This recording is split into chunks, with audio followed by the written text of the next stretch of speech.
Hello, my friends. Dr. Rick Mabanta. How you doing today? Had a patient come in this morning who has been suffering from a respiratory infection. He went to his medical doctor and was prescribed some antibiotics for his infection. And so I thought that was kind of interesting in several ways. One, that I wasn't clear how the medical doctor determined that it was a bacterial infection, first of all, because he was exhibiting cold symptoms. So the question in my mind, first of all, to him was that how did he figure out it was a bacterial infection? Because that's what antibiotics are for, is for a overgrowth of a harmful bacteria. He said he didn't really know. The medical doctor just prescribed that because he thought there may be some bacterial activity going on. Which, in my experience, the majority of respiratory infections, upper respiratory, are usually viral in nature. So that was my first concern. The second thing was I asked him if he's doing anything to manage his microbiome as a result of having that antibiotic. And he said, "What's microbiome?" So I explained to him that that's the bacteria that lives in your gastrointestinal tract as well as throughout the body that has a symbiotic or a beneficial effect on our normal health and physiology. And he said, "No, I didn't even consider that." And I said, "Well, when you take an antibiotic, you're destroying all the bacteria or many of the bacteria in your body.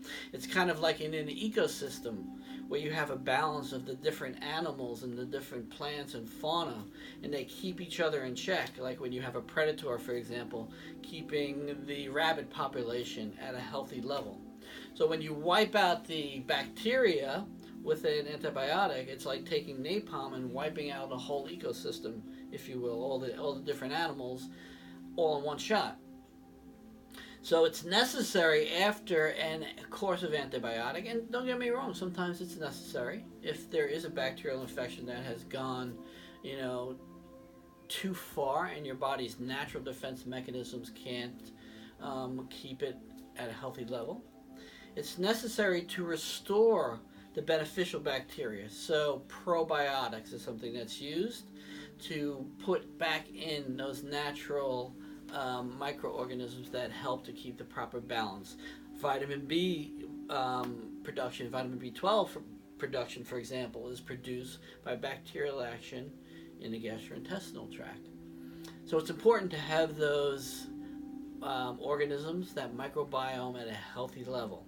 Also, what you feed those organisms is important.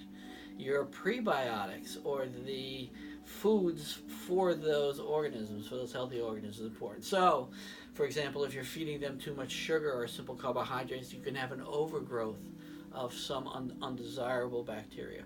So those are things to keep in mind with natural immunity, and we know more and more that microbiome is an important aspect of natural health. The component that we add through this office is through the chiropractic effect on the immune system, through the governing and the balancing of the sympathetic and parasympathetic, keeping your body out of stress mode. Stress mode quiets the gastrointestinal activity or suppresses gastrointestinal function so that your body can prepare itself for fighting or running away. So through chiropractic care, balancing the brain, allowing your nervous system to shift from sympathetic to parasympathetic also will help the nurturing of that microbiome in the gastrointestinal tract. So keep that in mind when you're thinking about your defense mechanisms and helping your body to fight off those harmful viruses and bacteria and microorganisms. Thanks a lot. I'll talk to you later.